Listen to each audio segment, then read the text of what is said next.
wide hips as well, which means that breeding from them is really easy when it comes to calving. We don't have to intervene too much. So they're really good, easy breed to keep hold of. They're also fantastic conservation grazers, which is what we use them for here at Swansea. So up on the hills we've got hundreds of different plant species and wild plants and wild flowers. And in order to keep the hills happy and healthy, we don't graze sheep up there because they're very aggressive grazers and they can really graze all the plants and the grasses up there. But the cows are selective browsing, so they'll browse and graze a bit here and a bit there. They'll also take some bushes and trees and shrubs as well. And of course their dung then fertilises the land when it passes through. And also up on the hills there's a lot of natural plants up there which have natural anti-wormers, which are natural anti-wormers, which means that we don't have to give our cows any chemical worm, which is really, really key.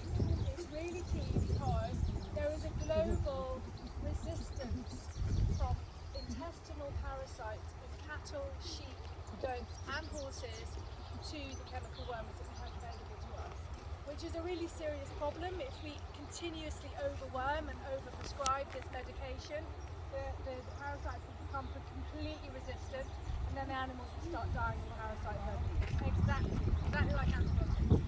So what we do from time to time is we blood sample in that checked by the vet, and that will tell us whether the burden is high, is too high or if it's low, but we've never ever in the whole years we've been farming with Highland cattle, we've never had to worm them, which is great. We also don't need to vaccinate them because they have no contact at all to any other cattle on our land, which means that they're protected from any nasty diseases that are transferred from cow to cow. We of course do have to have the dreaded TB checks done. We last had them done a few years ago, but we've been totally TB free. We do have badgers on the land, but badger TB tends to be transferred via badgers through shared drinking troughs, and we don't have troughs on the hill because the animals drink from the natural spring just on the hill, so that prevents any cross-contamination or reduces it. They are bred for meat, that's right. So it's actually one of the best proteins that you can get. It's very, very high in protein, very high in iron. It's high in omega-3, which is the oil you get in fish oils.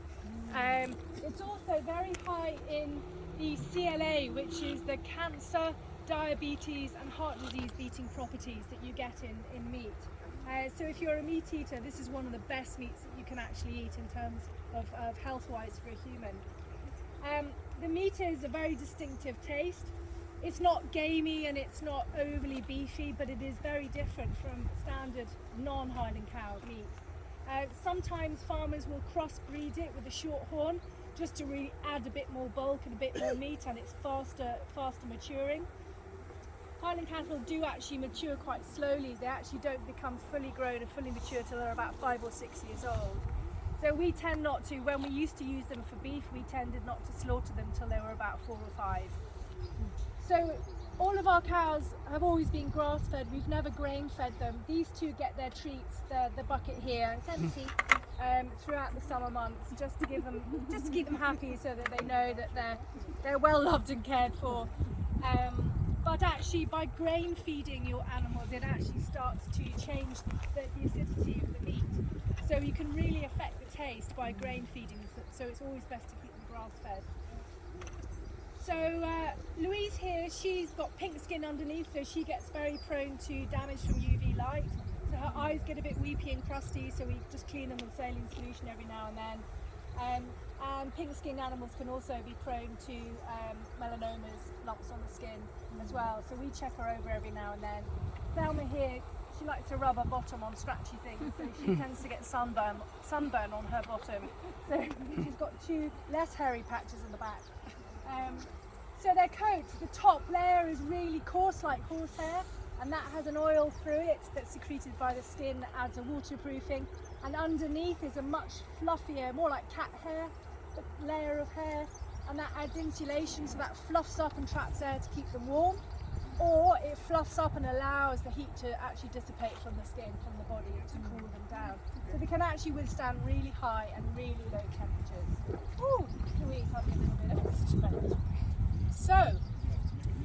got any questions, you can ask me on the way down. I was going to hop it over there, but I'll go over the new gate. We'll just make our way back down. Yeah, we'll be down.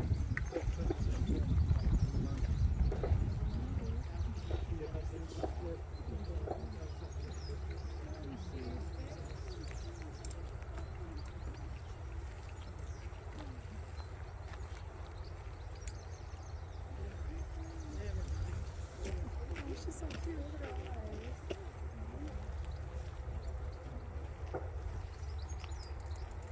So no one else is going to feed me?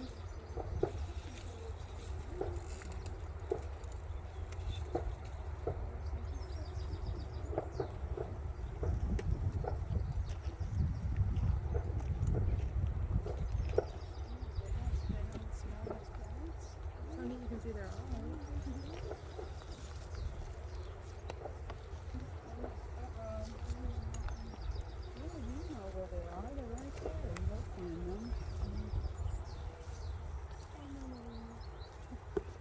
There's the bullets.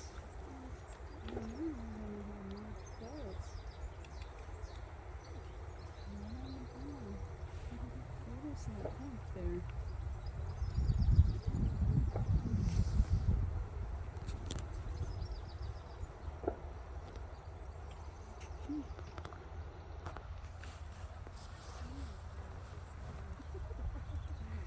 She was mean.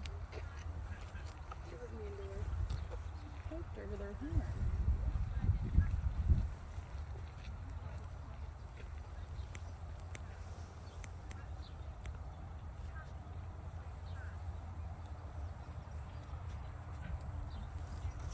Just horns, he can move fast.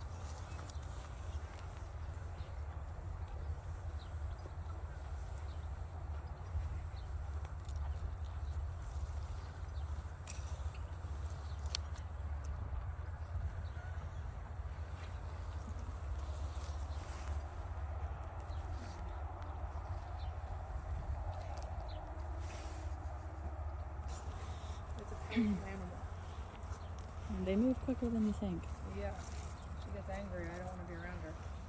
I don't want to scare her either. She's like, what are you Hey, guys Thelma. doing with my Or this is Louise? Wait. friend? I think it's Louise. Hi.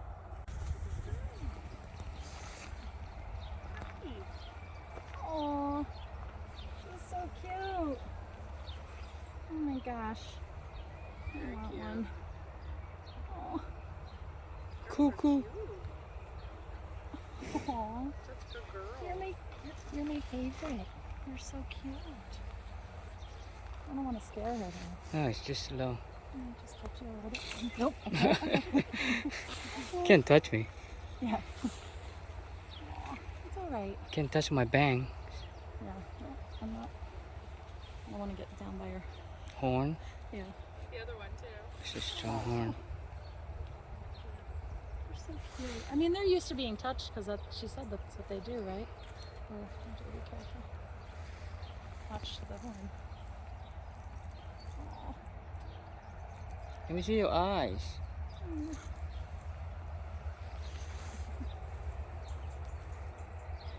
I don't know why she's staying here. She's so interested. Yeah.